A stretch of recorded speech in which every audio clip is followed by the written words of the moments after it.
Thank you, Regent Many Deeds.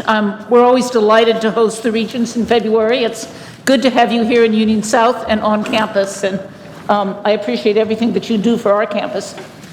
I want to talk a little bit today about UW-Madison and the journey we've been on in the last decade and some of the challenges that we're facing, but let me start at a slightly higher level and talk about flagship universities, big research universities. These are complex institutions. At UW-Madison, we manage 48,000 students, 20,000 faculty and staff. We have a $3.6 billion budget, and we have a very diverse group of stakeholders from all around the country. These institutions are deeply important to their state and indeed to the nation. On the one hand, they educate some of the most educated citizens in the state. At Madison, we graduated a record number of undergraduates and professional school students last year, and those highly trained, highly skilled people are integral to the future of this state. They're important for discovery and innovation. People and families benefit directly from our work, from more effective treatments for cancer, to better farming techniques, to better water management. And finally, Wisconsin businesses benefit directly from the work of these institutions. At UW-Madison, we provide the building blocks for scientific advancement, which businesses in turn take and turn into products. Those contributions, both in education and research, are important to the economic growth of the states in which these institutions sit. We fuel startups, we attract companies to places that want to be near a top research institution, and we generate revenue. The state provides just 15% of our revenue. That means we generate more than $3 billion in revenue on our own every year. For instance, we bring in $1.5 billion from out of state simply through the federal dollars, the research dollars, and the out-of-state tuition dollars that we attract into this state that would not be here otherwise. But the strength, the quality, the reputation of these big universities is only created over time. And it's one of my favorite political figures. I think I've quoted this to this group before. Daniel Patrick Moynihan once said, if you want to create a great city, and I would say a great state, create first a great university, and then wait 100 years. You don't build these things, you don't build reputation fast, right? And indeed, it was 100 years ago when UW-Madison really started soaring as a major research institution. To build a university with a world-class reputation that attracts faculty, research capacity, and students requires many years of strategic and good investments. And to maintain that reputation is equally difficult. These institutions, despite the solidity that you see when you drive down the street, are fragile institutions, particularly in this day and age. Faculty are increasingly mobile. I can promise you my top faculty get asked about outside offers and other appointments probably once a month. They can move anytime and they can move fast. Students are mobile. Every year, a new group of students makes admissions decisions. And if this is the year they decide they're not coming here, we could have a completely different admissions year than we had the year before. And I will tell you, the competition for research dollars is fierce.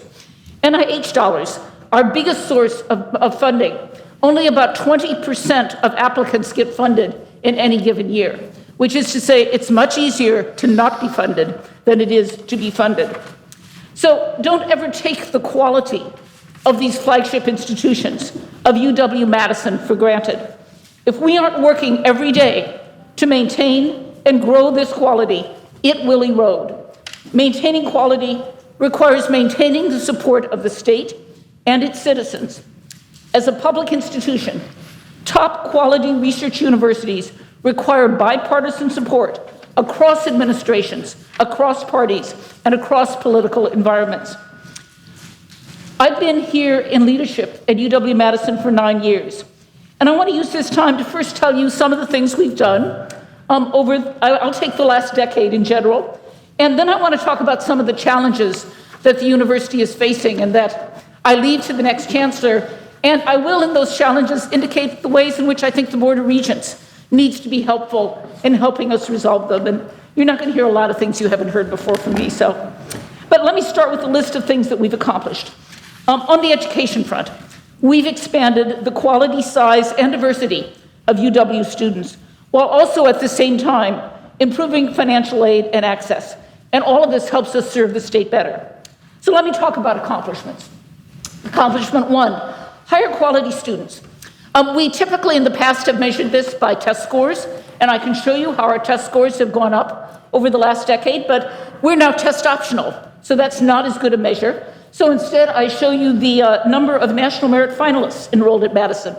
We've more than doubled that number since 9 years ago. That's true both at the national level. It's also true we show almost a doubling within the state of Wisconsin as well. We're also serving students better with expanded mental health services, a wonderful new health wellness facility, expanded advising, and a variety of other ways in which student needs have shifted and we've shifted our services. For instance, in recent years, we've created some new curriculum. We started an undergraduate degree in data science and one in global health. We started master's degrees in business analytics and financial economics. Great teaching, a strong campus culture, and a constantly evolving modern curriculum is what brings really great students to this campus. Second accomplishment, we've expanded enrollment.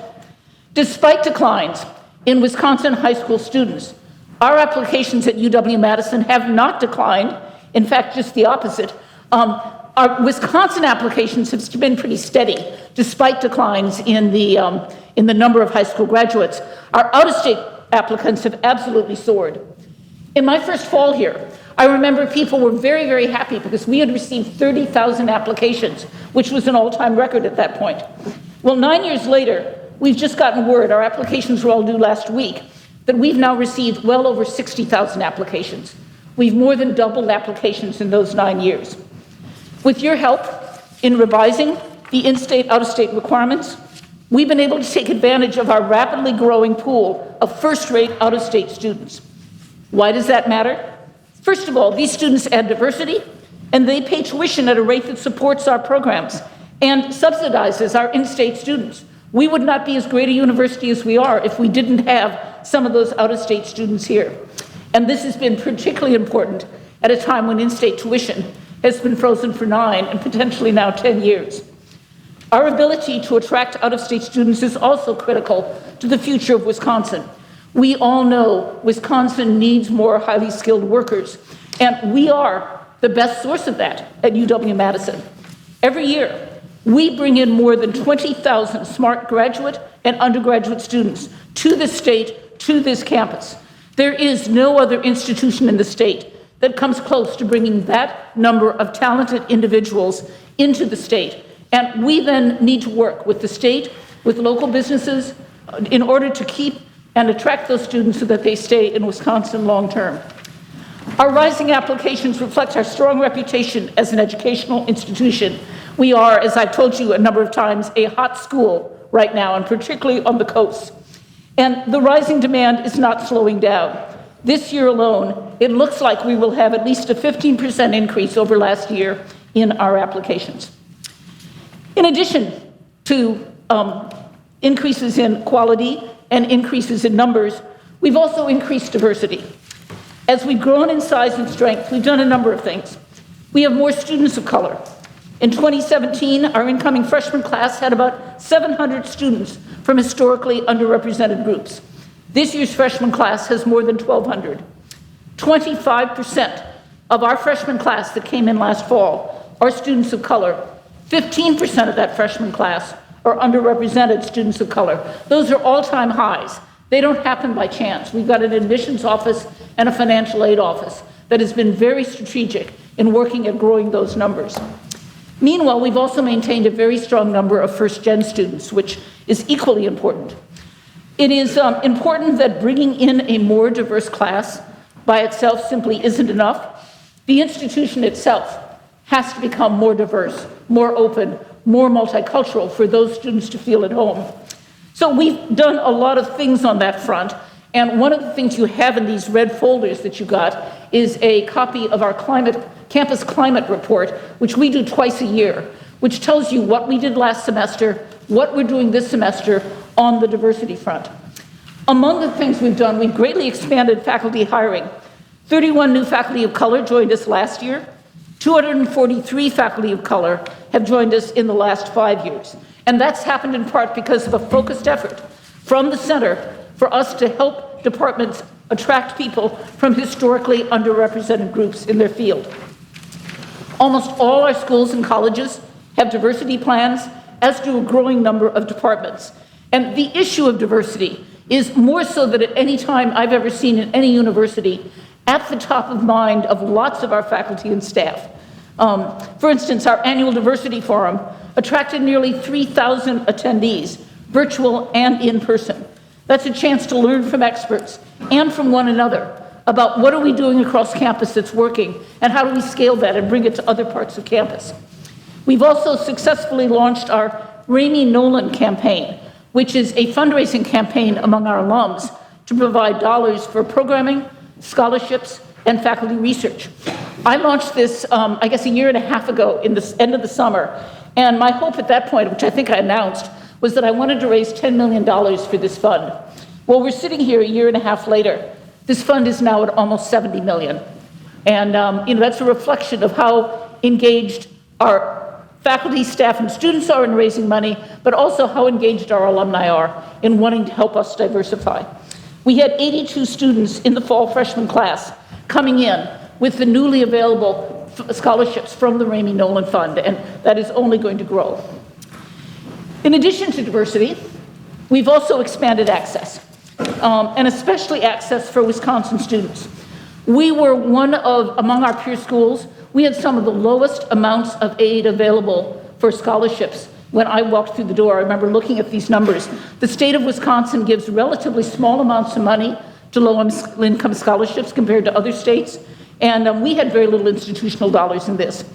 Since 2007, we have quadrupled our institutional dollars from 25 million to 100 million. And it's that money that has allowed us to implement things like Bucky's Tuition Promise. We've expanded professional master's programs, both in-person, hybrid, and online, and we're now launching undergraduate online opportunities, which are aimed at a whole new group of people who've never been at UW-Madison before, those who aren't going to be residential students, who are at a point in their career that they understand they now need a college degree. They might have some college credits, but they're going to come back and finish their degree with us, and I'm very excited about that. So, these access issues are important for us to attract the diversity of the class, to serve the state in the way that we want to. The competition for top students within the United States at US universities is really fierce, particularly in the Midwest and the Northeast, where the number of high school graduates is declining and is projected to keep declining for more than the next decade. Very few schools, I don't know of another one that I'd have to go looking, have been able to do what we've done at UW. With substantial increases in applications, we've been able to turn that in turn into increased size of our classes, higher quality, and greater diversity. But education is only one part of our mission, and we've also been working hard on the research front. So let me talk a little bit about research. We are a top 10 university in research expenditures. Last year, we brought in terms of new awards, $1.5 billion. We spent 1.4. That says the numbers are going to keep going up in expenditures, right? Because we're bringing in more money than we spent. Bringing in money will in turn be spent in the future years. There is no other research facility, public or private, in the state of Wisconsin that comes close to us in size and scope. We raised and spent $1.4 billion on research. The next largest school within the UW system raised and spent $61 million. That's less than 4% of what we have. When I arrived, research expenditures were declining. You can see this. We have worked very hard to turn that around, and over the entire 9-year period, our research dollars grew by 17%. As you can see from this graph, the declines happened during the first 2 biennium of when we were facing very deep budget cuts here in 2011, 2013, 2015. And the main thing that happened here is we lost top faculty. We weren't paying them, we were cutting programs, and we were under enormous pressure. And our top faculty just said, I'm going someplace where I'm going to be paid a competitive salary. The political dispute around tenure did not help this either. In FY 2021, which closed at the end of June, we submitted over 100 more extramural proposals than the previous year. And even better, we grew our new awards by an increase of over 15%. We have turned these numbers around. But let me be clear about the level of competition here. The competition for this money is fierce. Over the last 5 years, our research expenditures increased by just under 18%. That's a lot of growth in a 5-year period. But if you look at the top 5 research expenditure universities, theirs increased by just under 25%. If we actually wanted to be in the top 5, we'd have to be growing our research by almost 25% a year. That's almost impossible, right? I mean, at least as I look at our numbers and our possibilities. Our biggest challenge is we need to stay where we are. We need to stay in the top 10. We need to remain competitive, and that means we're going to be growing our research dollars 15, 20% a year. That means a lot of regular hard work. So if we're going to continue to grow our research enterprise, it requires strategic and targeted efforts, which we are doing.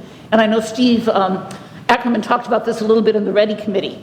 There are big funding opportunities right now in biomedical sciences, atmospheric sciences, data science, and quantum physics. And we want to compete successfully in those fields.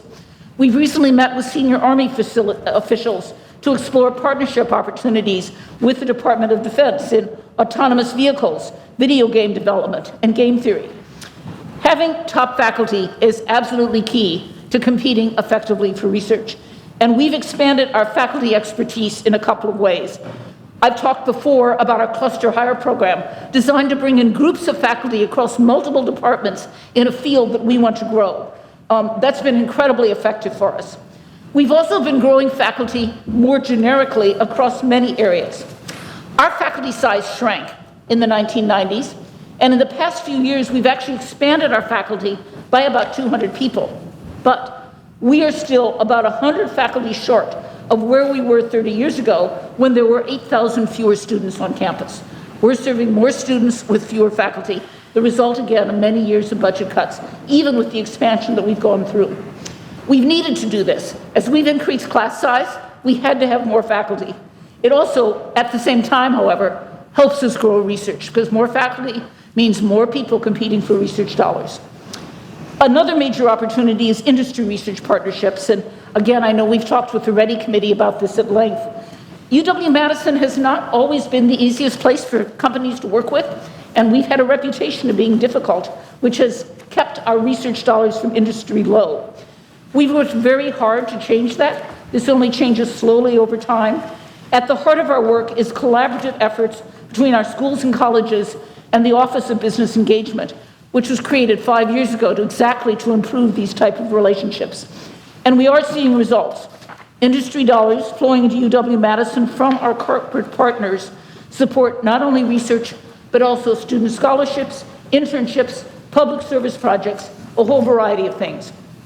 And I note that our work with industry is much more than just tapping into revenue streams and with the private sector.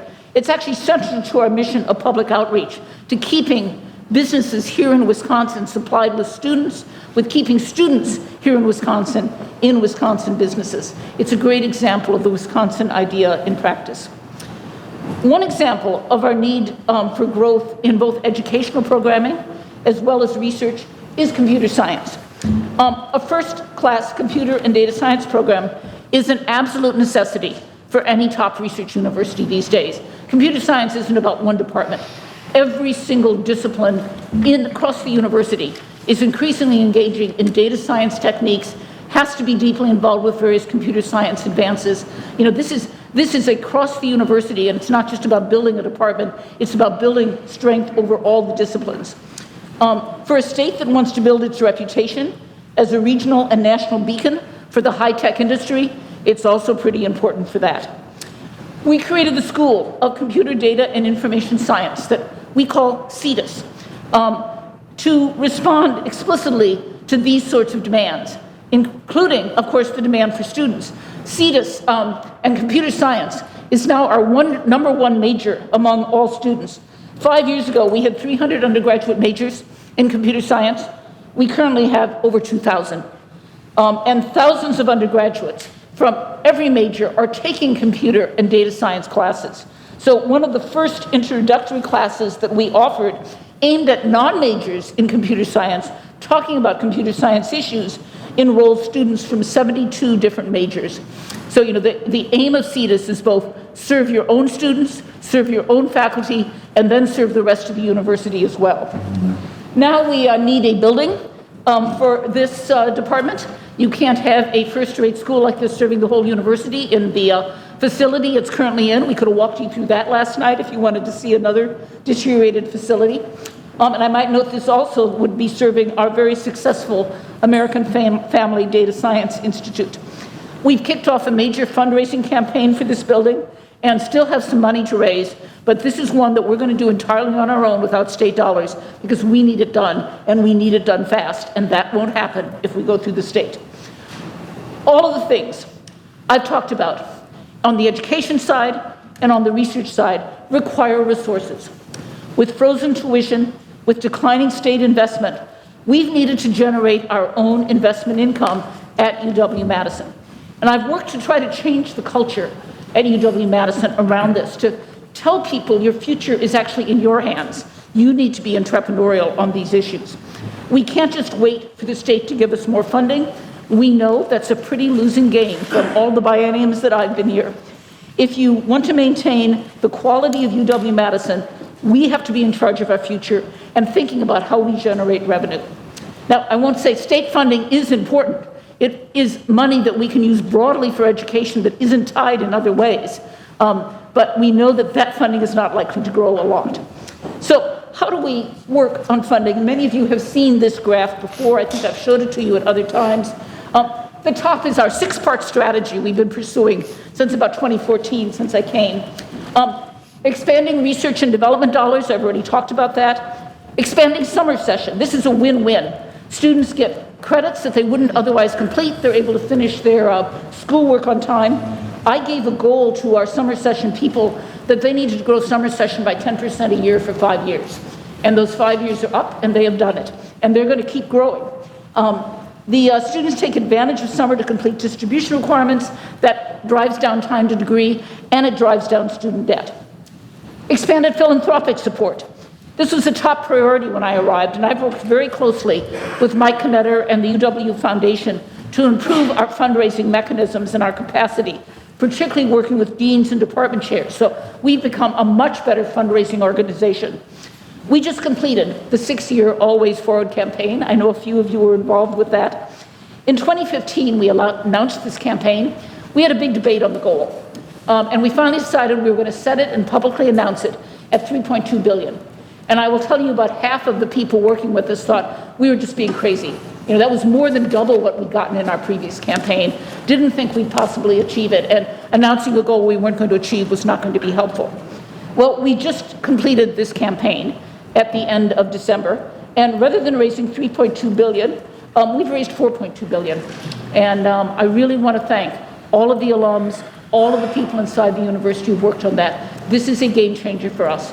It's one of the reasons we have a lot of new student scholarship dollars. It's one of the reasons we're better at retaining faculty with all sorts of additional faculty research funds and faculty chairs.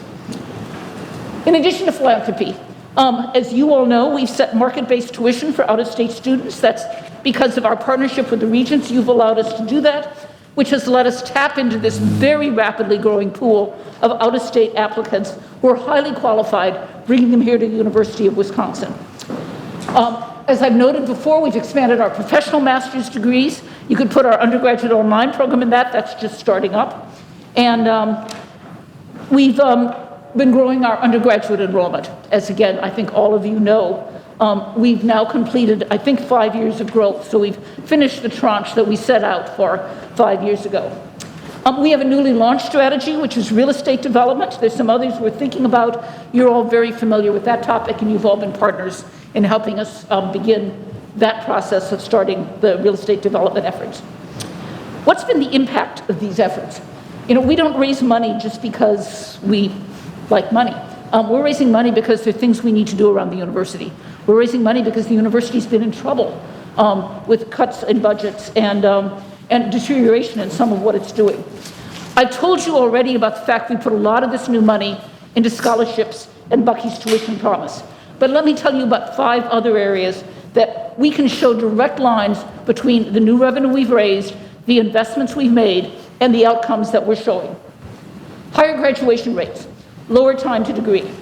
Our investment in expanded advising and educational programs like the summer session have increased graduation rate, decreased time to degree, even as we're growing class size, right? And there's a lot of great work among our faculty and staff in making that happen. Our 6-year graduation rate is the highest we've ever seen. We're one of the top 10 schools in the publics. For our 6-year graduation rate, I think it's 89.2%. And I wanted to get over 90, maybe next year. The new chancellor can claim credit for that. Our undergraduate time to degree is now 3.9 years, down from well over 4 only 6 or 7 years ago. We've reduced student debt. All of these things improve student debt. The share of undergraduates graduating with 0 debt is currently 57% on our campus. That compares to a national comparison of about 1/3 of students graduated without debt. So we're almost double the national average in the number of students who get out of here without having to borrow. And as I've told you before, the student default rate on our loans is below 1%. It's huge at the national level. It's over 3% at other Wisconsin schools. Equally important, we put some of this money into competitive faculty salaries. If you want to keep faculty, you got to pay them a market rate. When I arrived, our faculty were number 12 among our 12 peers in faculty salaries. And a number of our departments were 20 and 25% below their peers if you compared departmental salaries. It wasn't surprising that we were facing retention problems. We've made a number of very strategic investments in faculty salaries, particularly looking at high-ranked departments where salaries were 15 or 20% lower than among their peers, and saying this is particularly where we need to bring them up. And today, our faculty salaries are number 5 among our peer schools. They need to stay there. And it wouldn't take many bad years for us to sink right back down to number 12 again. So this is one that's a victory, but we have to keep it going. Competitive salaries for faculty alone aren't enough. Faculty come in part because they have great students. And graduate students are an important part of that. And we've greatly improved support for graduate students. Not only were our faculty salaries at the bottom of our 12 peers, our graduate students were at the bottom of our 12 peers. So we weren't getting the top graduate students either, which makes it hard to get the top faculty. We have now grown our stipends for our graduate students by more than 40%. I think we've grown 43, 44%. And we are now above the median, which is where we should be given the quality of our university among our peers on TA scholarships and salaries, and that's important. And then finally, you know all this, we've done some really major administrative improvements to make the university run better. This is ATP, we're in the middle of, you know as much about that as anyone. This is our cybersecurity investments. These are our title and total compensation efforts to raise staff salaries and provide competitive information about where our staff are ranked to others. And it's our investments in sustainability across the university, all of which have made the university run better and are important to our functioning. And then, the last thing that we've done, which is one of the things that, quite honestly, once it happened, people just took it for granted, and I'm so happy about this. We brought commencement back to Camp Randall. I did this my first year, and a bunch of people said, we used to have 5 commencement ceremonies, depending on the letters of your last name, that ran one after the other in the Kohl Center. Can you imagine how dead that 5th ceremony was from the people on the platform? We couldn't get any speakers, because no speaker's going to come and give 5 repeat. We had some loyal alums who would show up and do our commencement addresses. So we moved to one big celebration in Camp Randall, unlimited number of parents and friends because there's seats for everyone, and we've gotten some great national speakers and attention, and it is one of the best celebrations of the year. If you've not been to a UW-Madison commencement, there's plenty of seats. Come and join us. So having said all that, it's been a good run. We've done a lot of really important things to get this university out of where it was and back to where it should be. But there are a lot of challenges, and I want to run through a few of these and then talk about what we need from the Board of Regents in each of these areas. And let me start with lagging growth in revenues. I've told you how much money we raised and all the things that we've done. It's not enough. We were behind our peers, and we remain behind our peers. Let me So if I showed you this graph back to 2000, I didn't do this because I wanted you to be able to see these differences, but we're all right on top of each other. The red line is us, the green line is our Big Ten peers, the blue line are our official peers, which includes some non-Big Ten schools and doesn't include all the Big Ten. All of us were right on top of each other all through these previous 5 decades. Similarly for 11 and 12, and then what happens? We start diverging. It's this time that I look at these data and I just say, we are in deep trouble. You know, we are losing competitive advantage. Every one of our competitors is growing, and looks what's happening here.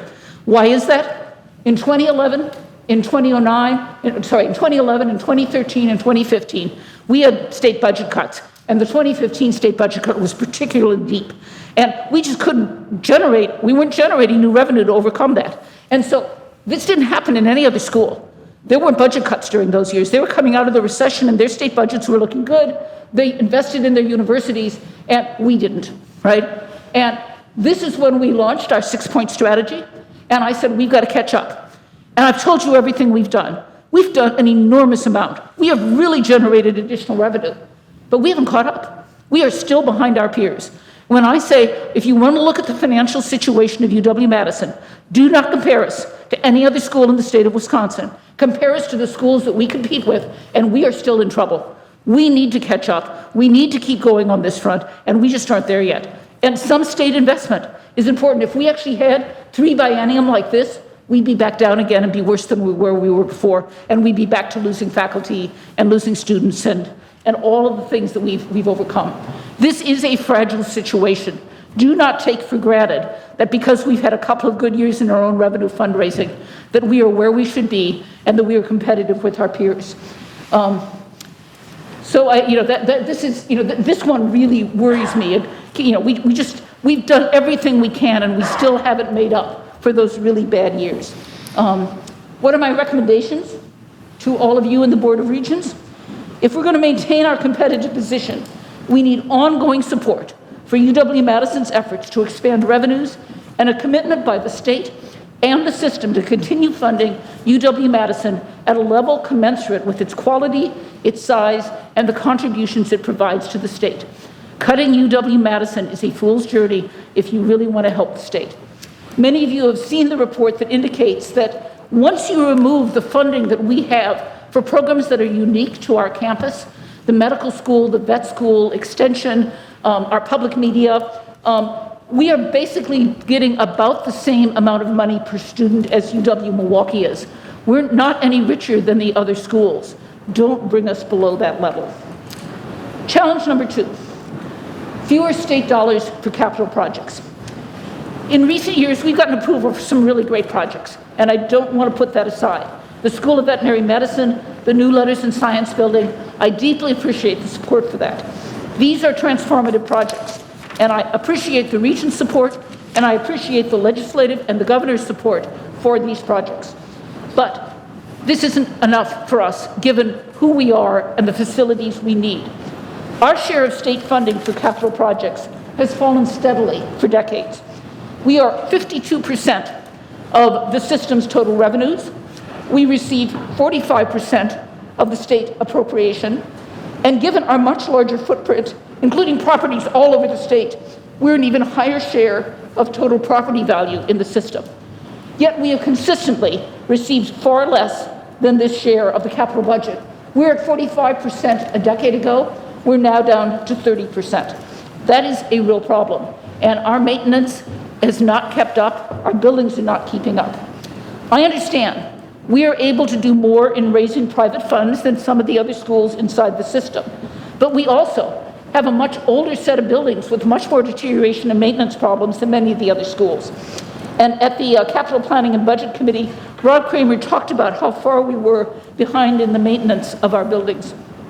Given the lack of funding, it has gotten progressively harder to do the things we need to do to keep our university functioning effectively. You know we've had concrete falling off of Van Nuys. We've had concrete falling off of the Humanities building. And, I have to go through the state legislature, the governor, the Board of Regents, the State Building Commission, before I can even fix the concrete, much less do what I need to do with these buildings, which is at least in one case replace them. High on our list, for instance, are must-do projects. yeah, but many of you toured this. We've got to empty that humanities building. It is on the verge of failure. HVAC failure, structural failure, concrete failure, but I've got 2 more departments in it. The top is all the art department, and the basement is all the music department. Okay, I'm gonna move everything else out with this new building the state approved. But I dare you to tell me how I'm gonna get the state legislature to fund an art department building and a music department building.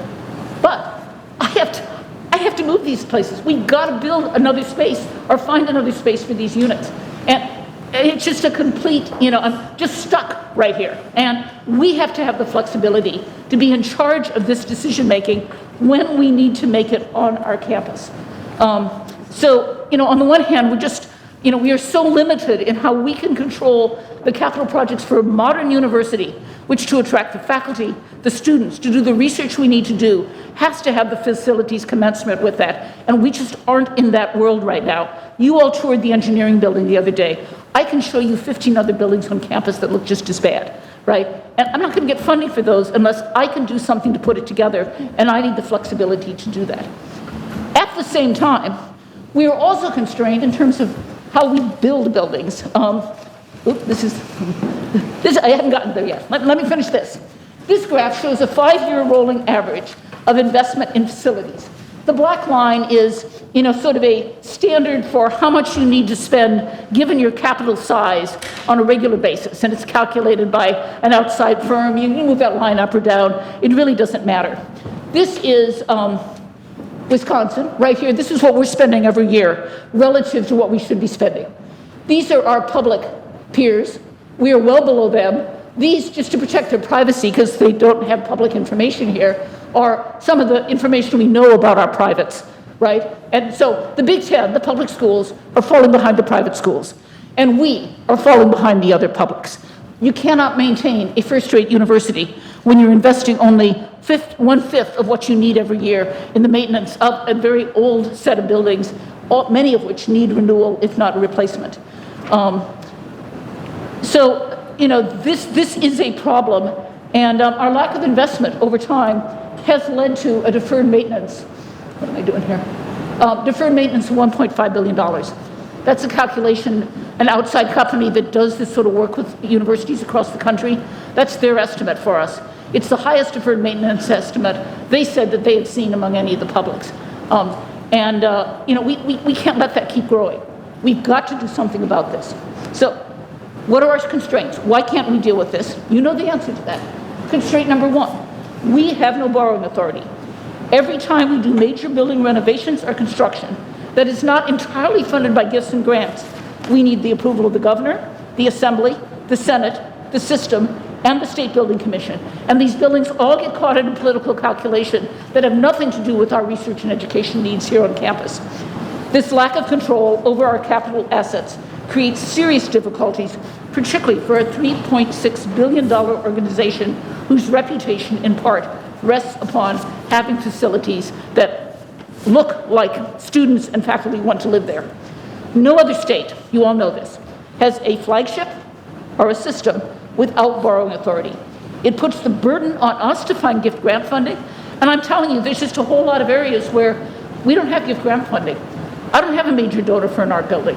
I don't have the big donor for the music building I need. I certainly don't have donors to renovate buildings, replace HVAC systems, and replace steam tunnels, those sorts of things. We need state assistance, or we need the flexibility to deal with this ourselves. We're in this catch-22 right now. Challenge number 2, and you know this as well as I do as well, when we do get money to build a building, we have no control over what happens in the process of building that building. The state signs the contracts, and we have no input into that process. The result has been contracts with very limited damage clauses and very limited delay penalties. Once the contract is signed, we have no authority over the project. We don't run it. We actually, in many cases, have very little input into it. We don't select subcontractors. We don't oversee the work. The result has been ongoing overruns and delayed projects. What do? We're on the hook for any new money that has to be spent. And we're on the hook for any delays in the delivery of that project for our programs and our people who need to be in the building. Again, no other flagship in the country has zero control over the building of its buildings, either the signing of the contracts are the supervision of the project itself. Example number one that you all know about right now is our chemistry building. I'm delighted to tell you it's open this semester with students. We're moving the research back in. It was supposed to be completed last summer.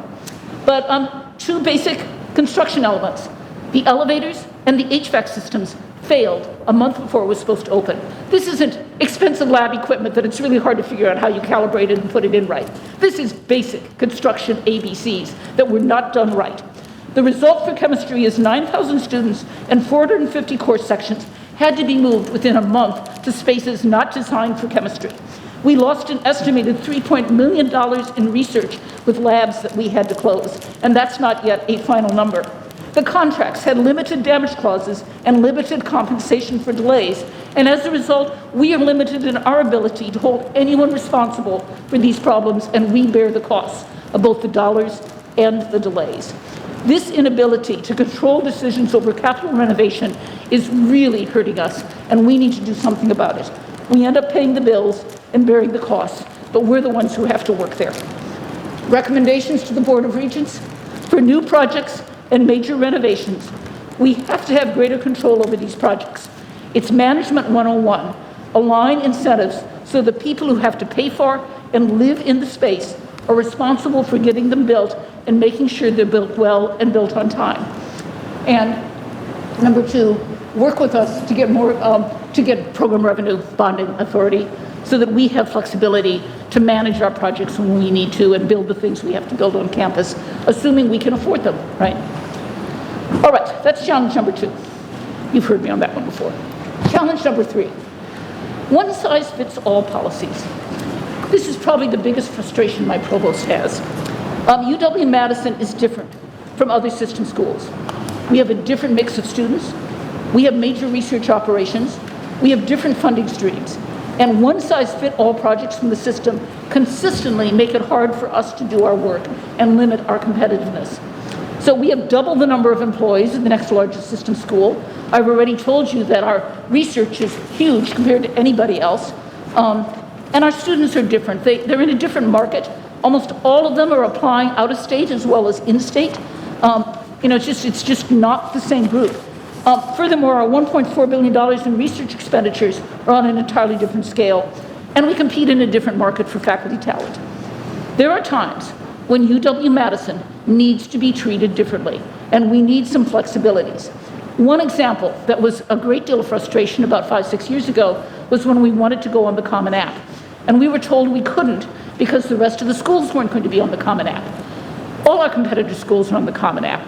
One reason why we have the increase in applications that we have is we were finally allowed to go on the Common App, so students who were applying to Michigan or to Illinois could also apply to us without going on and filling out an entirely different, and I might note, very klutzy application at that point. Then once we got approved to do this, we were told, yeah, we could go off the system app at some point in the very near future. We've now been told that's not going to happen. So even though only 12% of our applications come through the system app, our admissions office has to deal with two application systems, two different platforms, costs a lot of time and money going back and forth between that. This was one of those things where, again, we're just in a different market, and it caused real problems that we weren't able to do that very fast. And I can't tell you how long we had to argue for it before we got able to do it.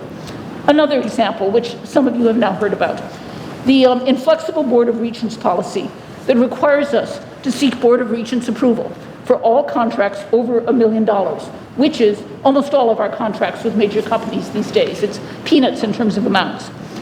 I know that all of you try to expedite those contracts, and I want to thank Jess, who really works hard when we say we've got a contract that needs signing, to get that in front of the right committee. But this, at a minimum, adds a month to the process. It occasionally adds more. And it's led us to lose out on a variety of industry contracts that we would otherwise have gotten, and adds to our reputation of being difficult to work with. Our peer institutions recognize this. Rob Kramer showed a slide to the Business and Finance Committee showing that basically none of our public peers have these sorts of dollar restrictions. Some of them, there's certain conflict of interest things you have to check, but no one's facing the sort of restrictions we are. And the delays that are inherent in this process are particularly difficult for clinical trials. where when a company comes to you, it's because you have certain patients and they want to launch that clinical trial immediately. And if you wait a month, those patients aren't in it because they need a treatment quite quickly. So, there's real issues with this. So recommendations on this issue. UW-Madison needs the ability to approve industry contracts and report quarterly to the Regents what we're doing. And I know we're going to come to you in April and try to get that approved. But more broadly, I hope you recognize that sometimes we operate in a different environment than many other system schools. And one-size-fits-all policies can really be difficult for us in terms of running the type of school that we need to run. Next challenge, 9 years of frozen tuition. We're completely out of step with the marketplace that we are in on in-state tuition. Our in-state tuition is further below our peers than is in-state tuition at any other UW system school relative to their peers. You can see here, Michigan is charging about $6,000 more per student. Minnesota is charging about $5,000 more. Ohio State's charging $1,500 more. Who are the two schools, the two publics we lose to? It's Michigan, Minnesota, and Illinois. And Illinois is almost $7,000 above us. As long as some of our closest peer schools receive 50% more in tuition dollars for every in-state student they admit, UW-Madison cannot compete with them and maintain the same level of quality. Over time, we just can't provide the same educational or research experience at this difference in cost and in revenue. Furthermore, while the tuition freeze has been in place, state funding per student has fallen at the same time. So 10 years ago, we were receiving the equivalent of $14,000 per student in state GPR dollars. Nope, that goes for a lot more than students. That goes into all the other things that we're doing around campus.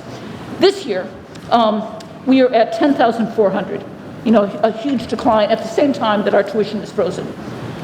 Our student body is often looking at a very different set of comparison schools. They're comparing us to these other schools, Michigan and Minnesota. They're comparing us to East Coast private schools. And none of them who are coming from out of state, and many of them even who are coming from in-state and comparing us to out-of-state schools, want to come to the cheapest possible school. They want to come to the highest quality school. What we need to do is set our in-state tuition at market with our peers the same way we set our out-of-state tuition. And then we absolutely have to be affordable for low and middle income students. That's what Bucky's Tuition Promise is all about. Let us pay, collect the same in-state revenue as a Michigan or an Illinois, and we will extend Bucky's Tuition Promise much further up into the income stream so it helps not only low income students, but at least partially subsidizes middle income students as well. That's the way it should be set up.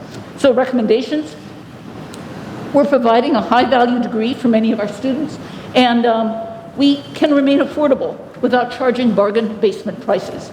Work with us and work with political leadership to allow us to institute in-state tuition policies more in line with our peers from the upper Midwest, while holding us accountable to provide the access to low and middle income families in Wisconsin who need that degree of financial aid. Tell us we can't let our percentage of students graduating with zero debt slip. That needs to stay at 57%. We can do that even while charging more for in-state tuition for many students. And finally, last challenge. The divided and the very divisive political environment. And in some ways, this is the biggest and most existential threat to us as a public institution. I must say, first of all, let me be clear that I'm not talking about any one party. You see this on both sides of the aisle of places that want to use universities as a political chit in their political arguments. The criticisms may be different from the R's versus the D's, but it happens on both sides. And it's certainly not unique to Wisconsin. It's happening across the country, where we were once a nation that had high bipartisan support for higher education, and particularly these big flagship universities. We're now a nation deeply divided along political lines in terms of our support for public institutions, including universities. In Wisconsin, the Foundation and Alumni Association conducted a poll of 930 Wisconsin residents about a year ago. Some of the questions were designed to gauge public support for the university. The results were very similar to what we see nationally. About 70% of Democrats, but 45% of Republicans approved of what their public universities were doing. There was a similar divide on the question of whether a degree from UW-Madison is valuable and worth the cost. 65% of Democrats said yes, only 41% of Republicans agreed. I'm mentioning this not to criticize Republicans. Indeed, there's a whole bunch of bills in front of the legislature right now of great importance to us, and I deeply appreciate the leadership that has brought those bills forward. I want to thank those who've authored them, and I hope those who are going to sign them, and I hope Governor Evers will sign them as well. But I mention this partisan divide because for public institutions that depend upon the trust and the confidence of the people, this polarization is extremely dangerous. It can threaten not just the funding from the state, but the federal funding that we rely on as well. Some of those funds require state matches, require state support. It empowers politicians seeking to score points with voters to use our universities, and particularly our flagship campus, as political chips in their partisan wars. Two examples, one from each party. Forcing us to lower our annual fund balances limits our flexibility, hurts us relative to our peers, goes against all financial advice. Criticizing the ways in which we've enforced health and safety rules. And that criticism has come from both sides of the aisle, different criticism, but just as strong. I had a local politician here who was trying to close me down much of that first fall. This is all not helpful to our institution. And what do we need from the Board of Regents? You know this. No institution can survive long as a public institution without public support. And I request of you, I ask of you in the years ahead, please engage actively with political leadership on both sides of the aisle when they criticize the university. Sometimes that criticism is warranted and we need to improve, but sometimes it's just political posturing. And we need all of you to be a consistent voice of support for the value of a world-class research university. Speak up for the importance of our system institutions to the state, and of course, from my point of view, particularly the flagship. Let me conclude. 10 years ago, UW-Madison was essentially standing still, if not going backwards, on a variety of fronts, in large part because of reduced budgets. We've turned that around, thanks to all of your help, to our alumni, to the very good work of many of our faculty and staff. I have talked about some of our accomplishments and challenges, and how to address those challenges in a way that keeps UW-Madison competitive and moving forward. But this is just the beginning of a conversation that needs to continue.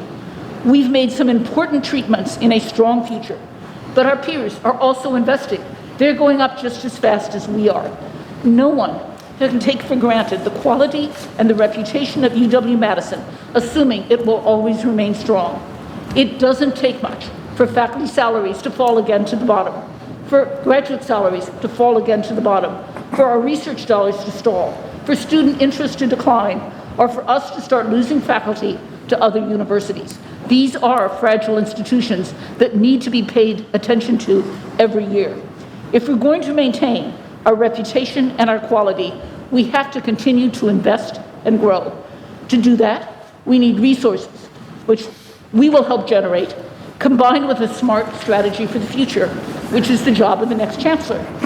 We also need governance that recognizes that the state's flagship campus is different from and competes nationally and internationally in ways that other system schools do not. And we need recognition from our political leadership of the value of this university to the state of Wisconsin. I want to thank all of you for the support that you have given me and UW-Madison over the 9 years that I have been here. It has been a pleasure working with you and all of your predecessors, and I appreciate everything that you've done. And this is just a warning that you can't stop now. There is more to be done, and I'm counting on all of you to make it happen. So thank you very much, and I will stop there and take questions.